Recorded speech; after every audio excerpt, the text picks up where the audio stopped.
do we feel the need to censor ourselves? Why do we feel the need to keep our mouth shut when we're feeling a certain way?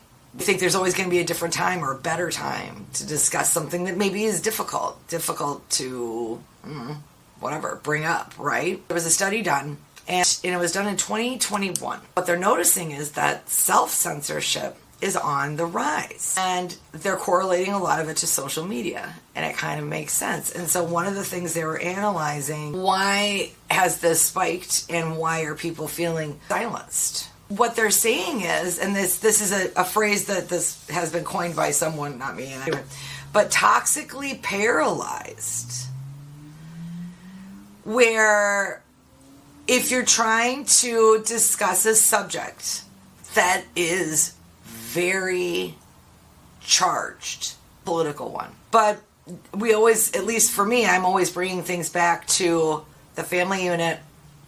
How do we process stuff? And that phrase, man, toxically paralyzed.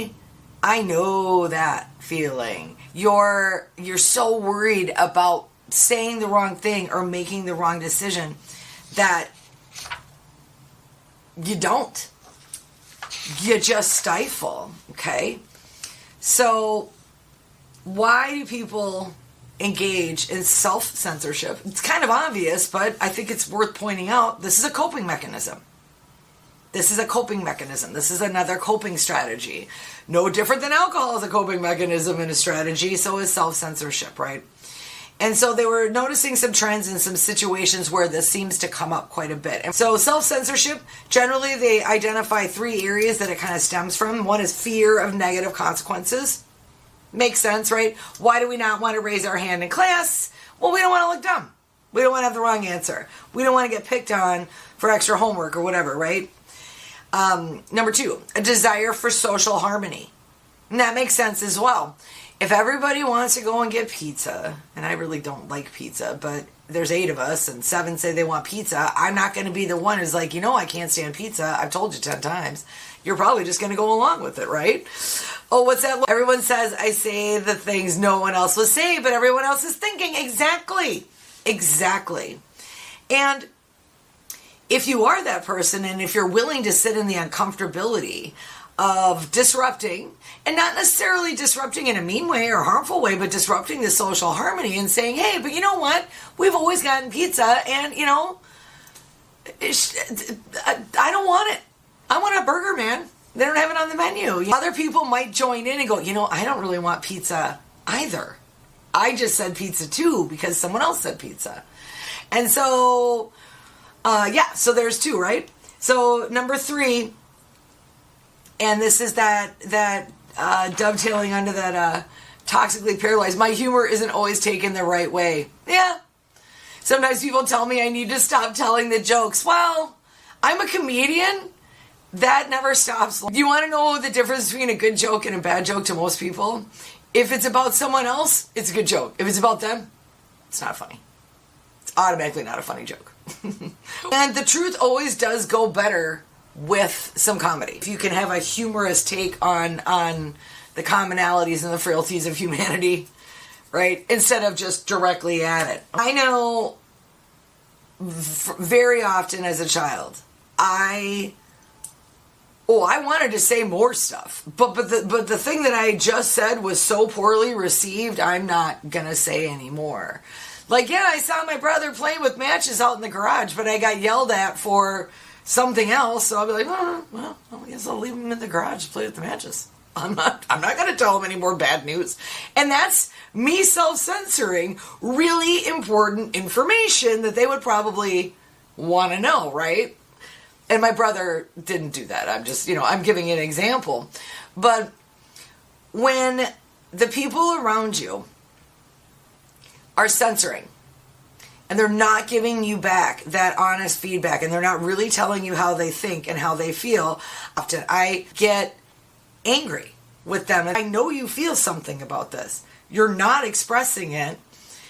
And in my opinion and in my personal experience, every time I stuff it and I stuff it down, all I end up doing is making myself feel worse. They don't feel any worse. They don't feel any different. It's like drinking the poison and hoping they die. It doesn't work that way. But I've also learned that sometimes when you've gone a whole lifetime pretty much of stifling your opinion, and then all of a sudden you decide to just start sharing with everybody, at least for me, keep it on me. I have to also be aware of the fact that, not everybody's on my timeline to discuss certain topics. Not everybody's ready to have a conversation about long ago or an incident or something like that. And I have to, even though I've had this epiphany and I've come to this understanding, I also have to keep my side of the street clean. That's my job.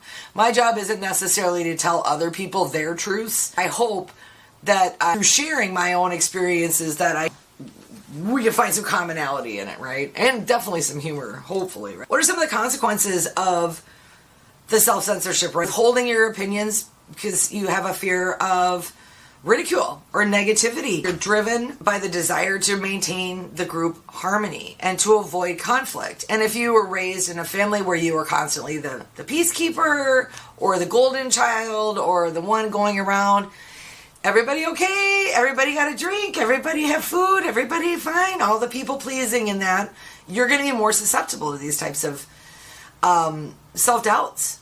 It'll just be easier if I keep my mouth shut. Well, will it though? I mean, it might not. And because when you do that, what you're essentially saying to yourself is, I don't necessarily trust my own opinions as much as I trust the group. You're giving away a certain amount of your agency when you withhold, thinking that your information can't be as important, or if it was important, the group is smarter than me, they'll have already thought of this, I'll look dumb if I bring it up, right? But they may not have thought of it. They may not have thought of it. There's a good book. It's an autobiography by this gal, and then she went into the U.S. military, and she writes about that experience. And I'm talking, again, still about self-censorship. When we keep our mouths shut, especially as women, because we're very much conditioned to do, and I know men are listening in the replay and the restream and all that stuff too, but women, we self-censor quite a bit. And in this instance, right, she was out on patrol in Afghanistan, and the men in the squadron were basically being told by military intelligence that they were good to go ahead and conduct this sweep of this village, right? It was fine, and there was no, sneak attacks planned or anything, right? And she stopped them and said, but you know what I've noticed is that there's no children. There's no children on the street. Usually there's kids out playing. And she's not a mother yet at this point.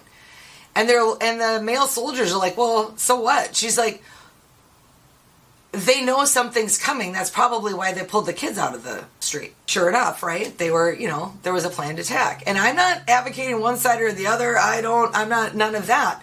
But that could have ended really, really badly if she had not said that.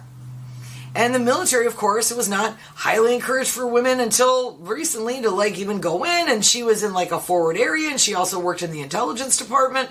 So, when she was speaking out about things as a woman in the military, it wasn't always really well received. But you might be noticing something no one else is noticing. Your opinion is important too.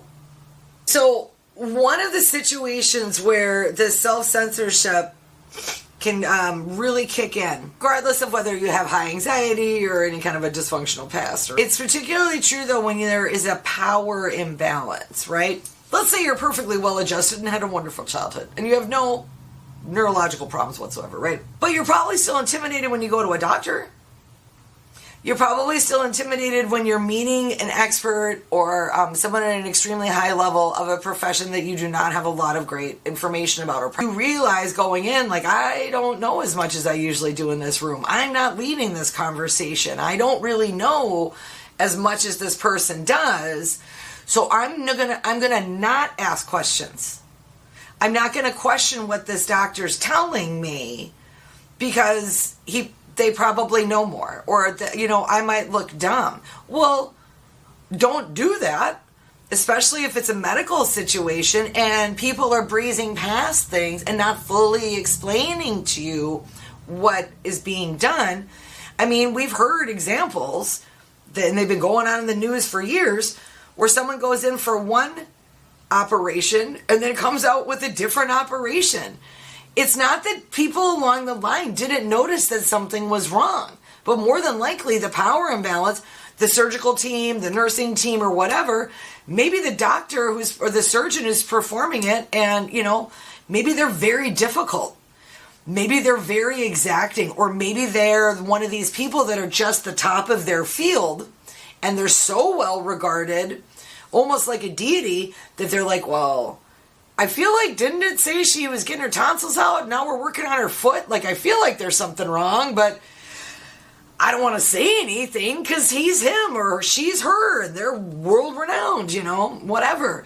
So stifling that, when you self-stifle, when you self-censor, you're giving that autonomy. You're basically telling someone else, well, I think you might be wrong, but I'm just going to trust you instead of myself and my own experience, which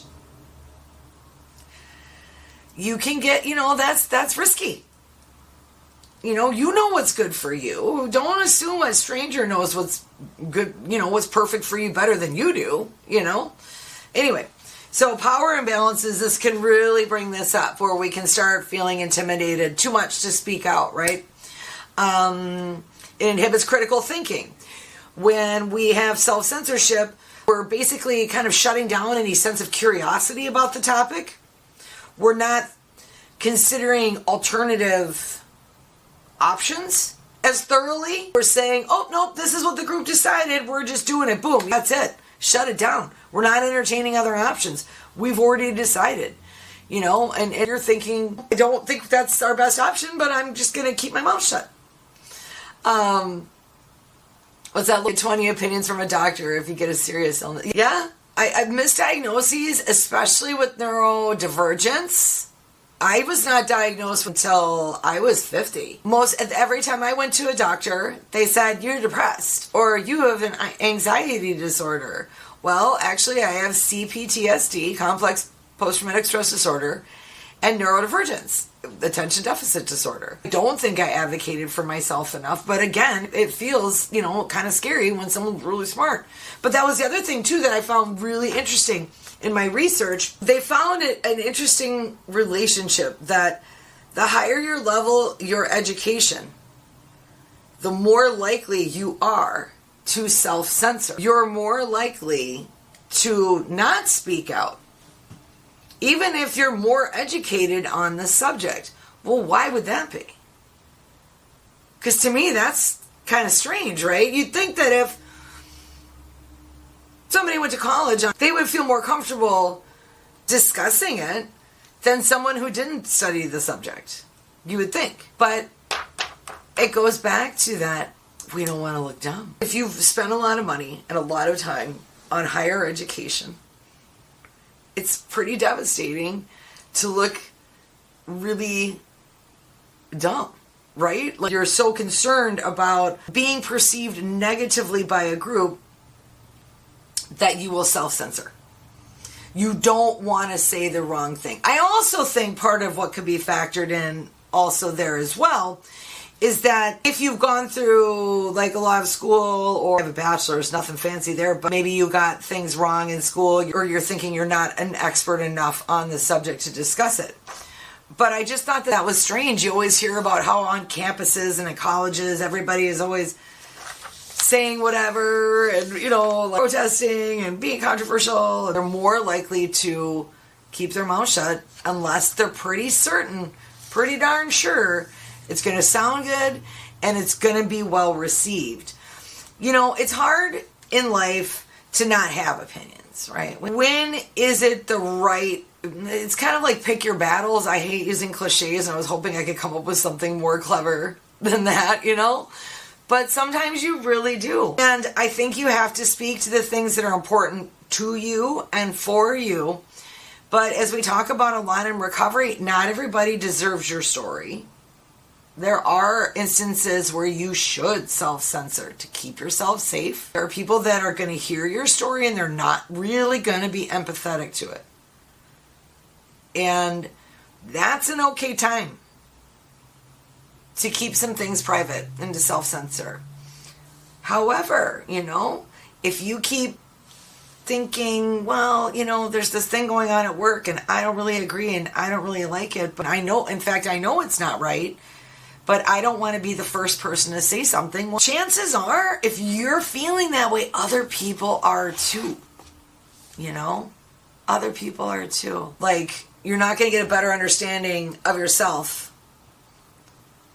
by suppressing yourself for other people and saying, well, I'll save all that stuff for home, or I'll tell only my opinions to like this person or that person or whatever, because from a psychological standpoint, we do know that community is desperately needed by humans. One of the things that reduces our cortisol levels, all those stress hormones, helps lower our blood pressure, is sharing. Gossiping, chatting, talking, laughing, these are all things that have actual real medical benefits to you. And if you're so worried about sharing your honest experience and your emotions with another person, and you're just thinking they're too icky or too strange or weird and I couldn't possibly share these feelings with anybody else, that it takes a medical toll on you, that isolation. It affects a lot of things. And that's what I love about groups. That's what I love about group sharing and group, therapy and things like that, because I can be worried about my set of problems and humming along, stuck in my own head. And, but when you listen to someone else's story, you temporarily forget about yourself. And you have empathy for another person's experience. And so if you can have empathy for another person's experience, a stranger's experience, can't you give yourself a little empathy too for your experience? You did what you had to do to survive. Your coping mechanisms were there to keep you safe. They worked. Alcohol worked for me as a coping mechanism for a long time until it didn't work. And then it took me a long time to accept that it didn't work for me anymore. But I thank it for its lessons. I thank it for it being there. But I don't need it right now. I really don't. It's not a helpful coping mechanism anymore. But stuff like this is. This helps me cope. Yeah. Okay, well, catching up on the chat. Subjective versus objective. Do you think it's okay to share one or the other? Well, when you're talking about opinions, here's the thing. I guess part of it too is, are you being asked your opinion? Is it the appropriate social time to be sharing opinions? For example, you may have a strong opinion that your best friend is marrying the wrong guy. And that's fine. And you may feel very compelled to say something to your friend. Also fine. My caveat would be, don't tell her 5 minutes before she's walking down the aisle. So timing is everything in life. And you do have to, and you want to begin with the end in mind. If I'm going into this conversation, what do I want the end of this conversation to feel like, look like, sound like? What is my goal? What is my objective at the end of this? Let's say you're in a work situation and everybody's being really, really, really optimistic about how the numbers are going to go great for the rest of the year, but a little something that the rest of the group isn't really listening to or isn't really considering, right? And you're like, hey, we can be optimistic like that, but have you considered Y or X or whatever the thing is? If you're in the planning stages and you're part of the planning, you should absolutely be bringing that up, right? But if you kept your mouth shut and your mouth shut and your mouth shut about it, and then everybody goes through with the project, and then you use that as a thing afterwards, like, well, I told them they should have gone with X, or I thought they should have gone with Y, but, who listens to me? Holding with information out of spite, too. Not going to help you if you don't help me. That all comes from self-censorship. If you feel like you're not being honored, if you feel like you're not being mirrored, heard, and honored as another human by another human, you know, it makes you mad, and it makes you a little nuts. And you get really, I mean, I have whole, like, crazy scenarios in my head, like, you know, like, whole act outs with, like, karate chops and all that. It's like, really? Is that really where we're going? Like, is it really that big of a deal? Person who cut you off in the parking lot, you know? But if we find ourselves, and also too, bringing it back to the censorship of books and materials and all of that kind of stuff, it is my opinion and my opinion alone, and this is not Cadre's opinion or anybody else's, but this is my own. I have a sneaking suspicion. People who self-censor a lot, people who don't say what they think, people who go along with the flow, people who prefer to defer the decision-making of their lives to someone else, be it a spouse, be it a pastor, be it a politician, be it some kind of spiritual leader, guru, whatever they have, you know, like whatever. I have a sneaking suspicion these are the people that want to ban the books. These are the people that are really going hard in the paint on what subjects we're going to be allowed to talk about, which ones we aren't. You know, because to me, when every time I watch one of those school board meetings online, there's some old lady on there, our children and on my time and my day and blah blah, it's whatever, and I'm like, you know, that's all I think is your childhood sucked. You weren't allowed to read anything. So you weren't allowed to have fun. You weren't allowed to be creative. You weren't allowed to take music lessons. You had to come home and work every day after school. And so now you don't want anybody else to have fun either. Screw childhood. That's a weird way to end it. Screw childhood. But, you know, like, sometimes. And so, you know, we got to check our own stuff. We got to check our own stuff, you know. We got to say what we got to say, but also we got to begin with the end in mind. How do I want people to feel? How is it going to be received? And am I considering the other person's time? Will this be a good time? And maybe just clearing it with them too, and just say, hey, I want to have a conversation. I want to make sure the material's a little heavy. I want to make sure you're in a good spot, and I am. When would be convenient for you? You know, if you really want to resolve it, if you really do want to work it out, you know. Just my thought, right? Oh man, it's 6:32 already. Well, hey, thank you so much. I appreciate it. And I am here every Sunday, 6 p.m. So if you want to come in and jump right in this group chat, I love it. I love the chatting. So come on in, come back. And yeah, as always, stay centered. Navigating change is really, really difficult at times, but it's also really, really worth it. And, you know, takes courage to show up and work on it. That's all we're doing. See you next